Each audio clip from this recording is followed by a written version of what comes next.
Dear student, we are going to learn standard costing. Standard costing. So then, before learn standard costing, we should learn we should understand standard क्या है. What is the standard? So that is standard. The word standard means a criterion, criterion, principle or methods. Yeah, the word standard means a criteria, principle or methods. A standard figure is one amongst which one can measure and actual figure to see the deviation. Now, a standard figure is one against which one can measure and actual figures to see the deviation. अब बच्चे होता क्या है कि what is the standard. Standard means होता है criteria और pre determined rules और रेगुलेशन. जैसे कि यदि हम बिजनेस की बात करें या अकाउंटेंसी की बात करें, तो देन अकाउंटेंसी में हम एक मान लेते हैं कि सपोज डेट कि इतने रुपए का रॉ मटेरियल्स आएगा, इतने रुपीज़ का, इतने रुपीज़ की इलेक्ट्रिसिटी हो जाएगी, इतने रुपीज़ का ओवरहेड खर्च हो जाएंगे. That is the standard. But आपने देखा होगा और जनरली यदि we will talk about predictions, so the actuality and predictions both are different.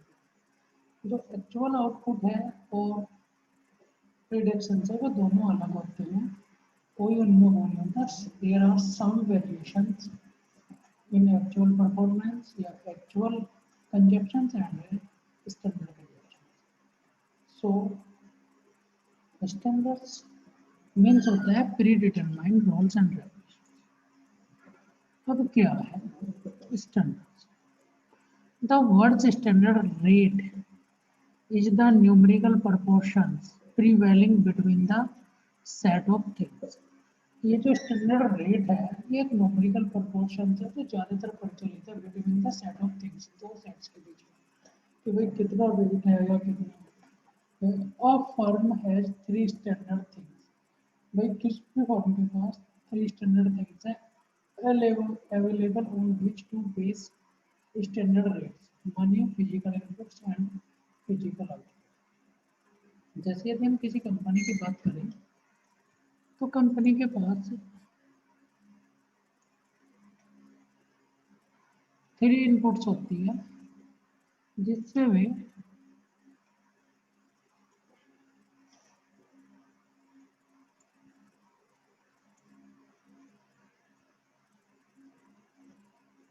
Standard rates वगैरह को डिफाइन कर सकती है. और ये चीज़ें कौन कौन सी है? Money, physical inputs and physical output. So now my question is, what is the standard cost? Suppose that यदि हम बात करें कि जब जैसे भी अभी हमने डिस्कस किया है कि हम हर चीज़ की एक लिमिटेड कॉस्ट मान लेते हैं कि भाई ये इतने रुपए का खर्च हो जाएगा. बट जो एक्चुअल है वो जो है डिफरेंट होता है, कई बार ज़्यादा भी लग जाती है. So standard cost is a pre determined cost which is compared in advance of the production on the basis of specification of the all factor cost and use standard cost. ठीक है. ये क्या है? स्टैंडर्ड कॉस्ट एक pre determined cost है जिसमें आपने all factor को कंसीडर करते हुए प्रोडक्शन के जो एज्यूम कर रहा है. जैसे कि लेबर का इतना खर्च हो जाएगा, स्पेस का इतना खर्च हो जाएगा, इतनी इलेक्ट्रिसिटी की रिक्वायरमेंट है, ये है. दैट इज द जब सारा कुछ सम करके एक कैलकुलेशंस करेंगे या एक अमाउंट हमारे पास आ जाएगी, that is the standard cost. In other words, standard cost is predetermined cost. It should be attained under a given set of operation conditions. ठीक है जी, एक प्रीडिटरमाइंड कॉस्ट है जो अटेंड करते हैं हम ऑपरेशन कंडीशन का, तो भाई ऑपरेशन कंडीशन इतनी है तो इतनी स्टैंडर्ड कॉस्ट हो जाएगी, ये है तो ये स्टैंडर्ड कॉस्ट।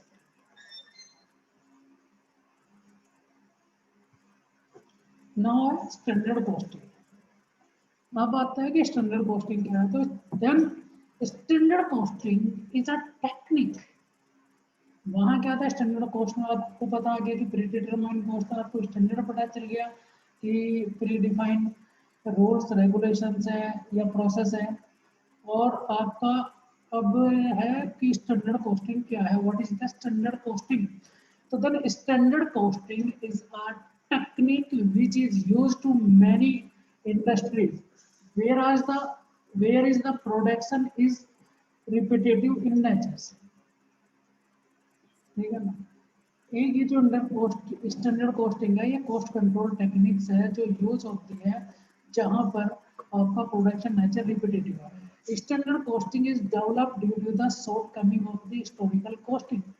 अब ये क्यों डेवलप हुई है, क्योंकि यहाँ पे जो हिस्टोरिकल कॉस्टिंग है वो बड़े बाद में मिलती है आपको, मतलब 10 साल 20 साल या 1 ईयर्स प्रोडक्ट करने के बाद आपको हिस्टोरिकल कॉस्टिंग मिलेगी। सो इसकी कमी के कारण ये स्टैंडर्ड कॉस्टिंग डेवलप हुई है। जैसे कि आप प्रोडक्शन करना चाहते हो, सपोज दैट आज प्रोडक्शन करना चाहते हो तो आपको हिस्टोरिकल कॉस्टिंग थोड़ी मिल जाएगी कि भाई पहले क्या कॉस्ट रही है प्रोडक्शन की। हाँ, अलग कंपनियों ने की है, शायद उनकी सिचुएशन अलग है, तो उनके रिसोर्सेज अलग है, सो हिस्टोरिकल कॉस्टिंग नहीं मिल सकती। According to CIMA London, define a standard costing as the predetermined cost based on technical estimation of the material। भाई ये क्या है, CIMA ने डिफाइन किया कि standard costing determine cost based technical estimations of the material का estimation है, labour and overheads for the selected period of the time and the prescribed set of the working condition. कि भाई ये pre determine estimation है labour का, materials का, overheads का और आप पर्टिकुलर टाइम्स के लिए, ठीक है जी, या प्री डिटरमाइन टाइम के लिए। Standard costing is that techniques in which standard cost is determined before the starting of the production। ये एक ऐसी टेक्निक है जिसमें हम एक स्टैंडर्ड कॉस्ट डिटरमाइन कर लेते हैं before the time of the production.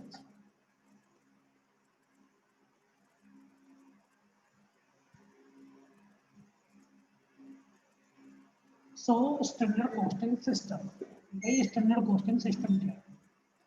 The management evaluates the performance of a company by comparing it with some predetermined measures। तो मैनेजमेंट है वो इवेलुएट करता है performances of company by comparing its with some predetermined measures या standards. जो measures हैं उन्हें तो स्टैंडर्ड बोलते हैं। Therefore, it can be used as a process of measuring and correcting actual performance to ensure that the plans are properly set and implemented। भाई ये क्या है, it can be use to process measuring standard system जो है costing system, measuring and correcting, ये measure भी करता है करेक्ट करता है actual performance to ensure that the plan are properly set and implemented. जैसे आपका प्लान सेट है और इम्प्लीमेंटेशन हो रहा है उसको ये डिफाइन करता है।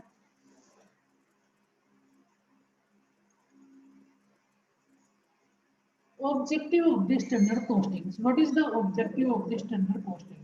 Now this first objective is to establish the control over the cost of the production of the plant, ठीक है ना, of the operations, यानी कि establish the control over the cost। या आपका कॉस्ट में भी प्रोडक्शन कॉस्ट हो सकती है, मे बी ऑपरेशन कॉस्ट हो सकती है, मे बी डिस्ट्रीब्यूशन कॉस्ट हो सकती है, ठीक है ना, जितनी भी कॉस्ट है उसके ऊपर कंट्रोल करना है। जैसे आप स्टैंडर्ड सेट करोगे तभी तो आप कुछ होंगे। To set the standard for the various element of the cost, और जो भी कॉस्ट के एलिमेंट है, आपकी वेरिएबल कॉस्ट है, सेमी वेरिएबल कॉस्ट है, ऐसी कॉस्ट है, वैसी कॉस्ट है, उनके लिए स्टैंडर्ड सेट करना। तो fixed responsibility for the responsibility, आपको एवरी पर्सन एवरी डिपार्टमेंट की रेस्पॉन्सिबिलिटी फिक्स करने के लिए स्टैंडर्ड कॉस्टिंग की रिक्वायरमेंट होती है। To make budgetary control more effective, और बजटरी कंट्रोल को मोर इफेक्टिव बनाने के लिए you can use the standard costing system. Procedures for of standard costing system. The set of predetermined standard for the sale margin and product cost. में कैसे हम करते हैं, प्रोसीजर्स क्या है स्टैंडर्ड कॉस्टिंग सिस्टम का, आपको सेट करना है predetermined standard for the sale margin and production cost. उसके लिए पहले आपको स्टैंडर्ड सेट करना है। Collect the information about the actual performance, अब आपको जो भी एक्चुअल परफॉर्मेंस है उसके बारे में या उसके रिगार्डिंग इंफॉर्मेशन कलेक्ट करनी है। सेकंड, थर्ड है compare the actual performance with the standard to arrive at the variance. अब क्या है, वेरिएंस प्राप्त करने के लिए या वेरिएंस जानने के लिए कि भाई स्टैंडर्ड कॉस्ट या स्टैंडर्ड कॉस्टिंग और एक्चुअल परफॉर्मेंस में कितना डिफरेंस है, वेरिएंस है, और उसको हम कब गैप है कब बढ़ सकते हैं, ओवर है तो कम कर सकते हैं या ज़्यादा कर सकते हैं, या कई बार ऐसा होता है ना कि ज़्यादा लेस देन कॉस्ट आई तो आप स्टैंडर्ड को भी कम कर सकते हो।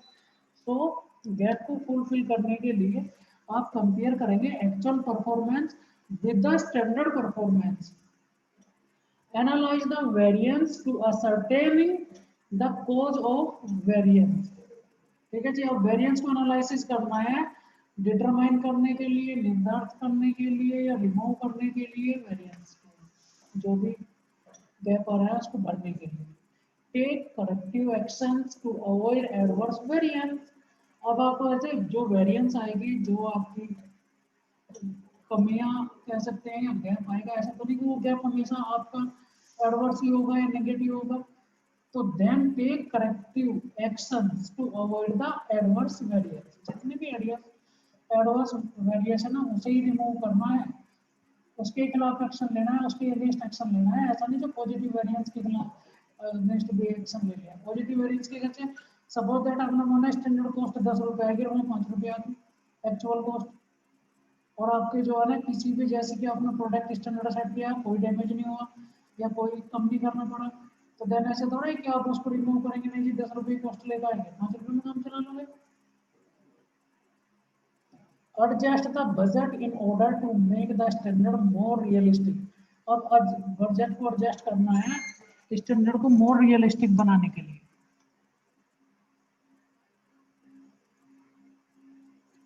Functions of the standard costing system. भाई now what is the functions of the standard costing, कि भाई हम स्टैंडर्ड कॉस्टिंग यूज कर रहे हैं, इसका काम क्या क्या है, क्या इसके फंक्शंस हैं, that matters. Functions of the standard costing system. Valuation first function है, assigning the standard cost the actual output. इसमें क्या है, हम इवेलुएट करते हैं, वैल्यू करते हैं कि भाई हमारी एक्चुअल आउटपुट क्या है और स्टैंडर्ड कॉस्ट क्या है। सो यदि स्टैंडर्ड कॉस्टिंग सिस्टम होगा तभी तो उसको इवेलुएट करेंगे, यदि सिस्टम में नहीं होगा तो कैसे इवेलुएट करोगे कि भाई जो आपने सोचा था उससे कितना डिफरेंस आया या कितना फायदा होगा आपको, क्या नुकसान होगा। सो ये planning use for current standard to estimate the future sales volume and future cost. तो क्या है, with the help of standard costing you can planning for the future development and future perspective. इसके लिए आप planning कर सकते हैं, कैसे, ऐसे कर सकते हैं कि जैसे अगले साल की सेल्स और एक्सपेंसेस का आप अभी खर्च कर लगा अंदाजा लगा सकते हो कि भाई अगले साल इतना हो जाएगा, क्योंकि आपने स्टैंडर्ड सेट किए हुए हैं, आपके पास डिमांड आ रही है। सो controlling evaluate the performance by the determining how efficiently the current operations are being carried out। भाई आप इवेलुएट कर सकते हैं परफॉर्मेंस की, भाई आपका जो एफिशिएंट ऑपरेशंस कैसे चल सके, आप इस चीज को कंट्रोल कर सकते हो।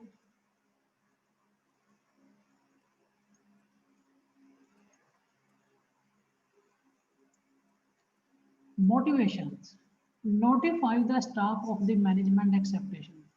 क्योंकि with the help of standard costing you can notify या you can assume the staff or this case setting of the selling price, और जो selling price है आप उसको set कर सकते हो with the help of the standard costing.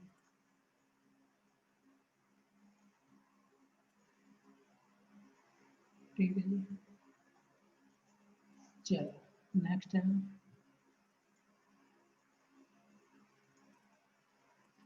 अब आता है वेरिएंसेस. एज यू नो और एज वी रीड प्रीवियस, जैसे कि हम जानते हैं कि स्टैंडर्ड कॉस्ट क्या है. Standard cost actual difference between standard costing actually difference between actual cost and standard cost. So ये जो डिफरेंसेस है actual cost and standard cost में जो डिफरेंसेस आता है इसे हम बोलते हैं वेरिएंस. वेरिएंस मीन्स यदि बोले कि डिफरेंस है या विभिन्नता कितनी है, भिन्न कितना है. सो नाम आता है variance.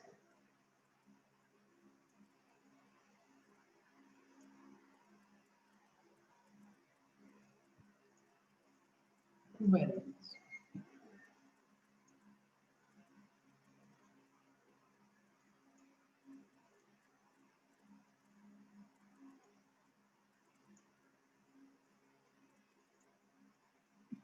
done. You already know what is the variance. So a variance is the difference between the standard cost and actual cost. हम डिस्कस कर चुके हैं. When the equal result are better than the expected result, there is a favorable variance.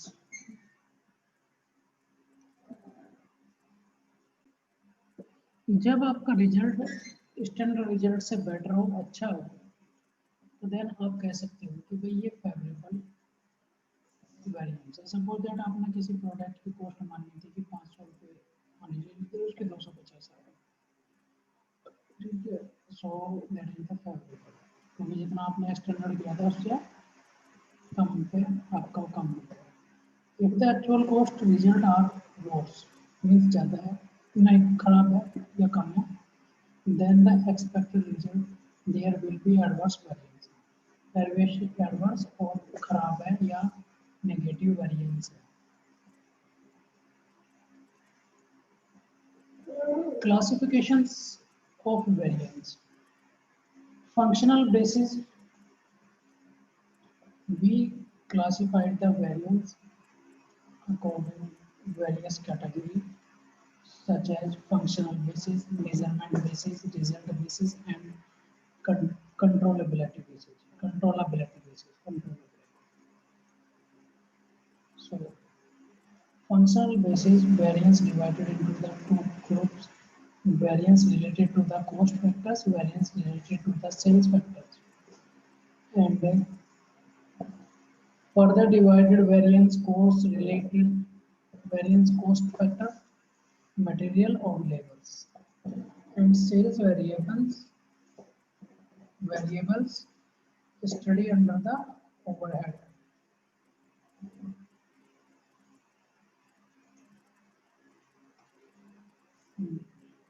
Second है absolute variance, difference between the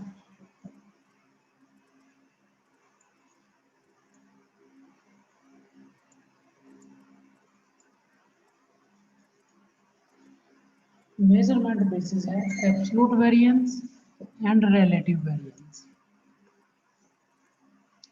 Absolute variance, difference between the standard cost and the actual cost in the term of money, is known as the absolute variance.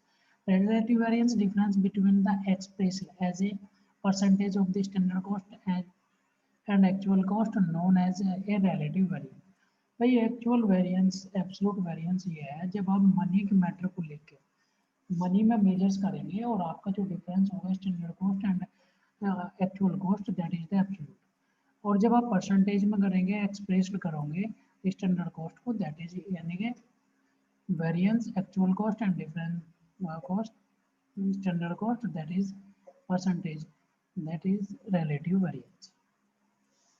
Result basis favourable and adverse, जैसे कि हम already discuss कर चुके हैं, positive होगा, standard से कम होगा, या मतलब स्टैंडर्ड के अकॉर्डिंग या मोर देन स्टैंडर्ड होगा तो देन फेवरेबल, और स्टैंडर्ड्स के अकॉर्डिंग नहीं है, less than standard say that adverse. Cost variance, हम बात करते हैं कि कॉस्ट वेरिएंस क्या होता है। Cost variance equal to price variance and quantity variance. Means price में जो वेरिएंस है एंड क्वांटिटी में जो वेरिएंस है, जितना आपने एज्यूम किया था उससे कम ज़्यादा होगी, प्राइस कम ज़्यादा। Then cost variance is the difference between the standard cost and the actual cost. Cost variance जो है डिफरेंस है between standard cost and actual cost. Price variance, अब क्या होता है price variance? Price variance equal to standard price minus actual price. Actual quantity price variance reflect the extent of the profit change, result of this changing the activity level. Quantity variance, standard quantity minus actual quantity multiply standard cost. A quantity variance reflect the extent of the profit change resulting from of the activity level.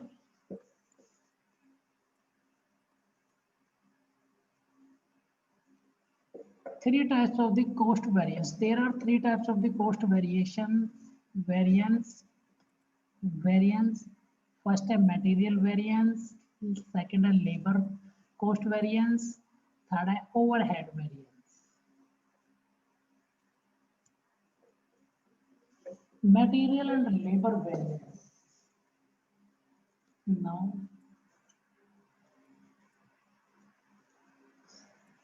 material variance divided into the two categories. First है material price variance, material uses variance.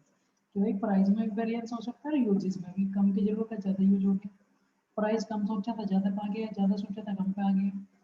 And material uses variance further divided into the two category, material mix variance and material yield variance. Material yield variance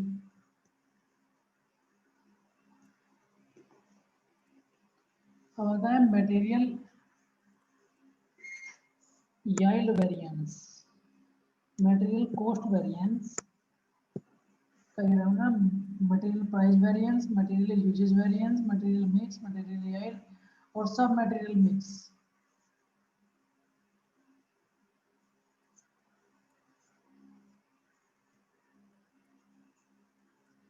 So material cost variance, how to calculate material cost variance? It is difference between the standard direct material cost and actual production volume.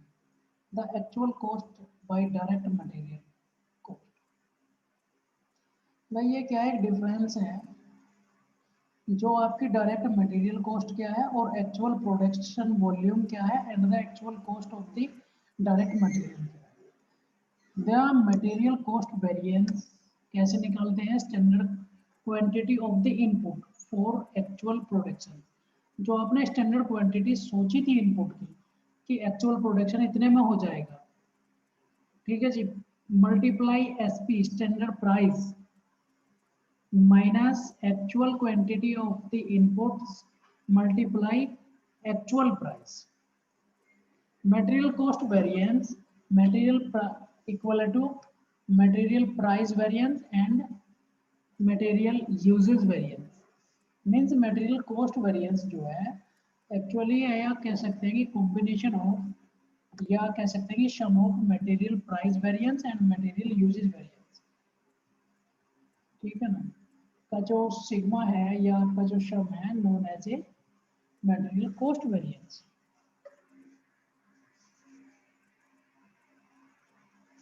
Material cost variance कैसे करेंगे? Suppose that material price variance standard price minus actual price into actual quantity, जहां आपके dollars दे दिए $3 का आपका standard price है 3.2 actual price आया है, मल्टीप्लाई हो गया 24, वो चाहिए क्वांटिटी, तो देन आपके पास हो गया 480 material price variance. Material usage variance standard quantity minus actual quantity multiply standard price, then standard quantity for actual productions and actual quantity productions multiply standard price, तो then अब आपका आ गया 4 into 800 minus 24, जैसे कि उन्होंने 4000 यूनिट है 10 और minus 24 multiply $3 and 2400, वो आ गया आपको।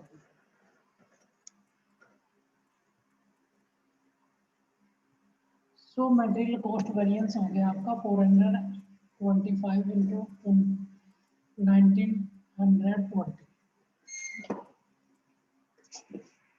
बस आज के लिए इतना ही, बाकी कल करेंगे पार्ट बी में इसका।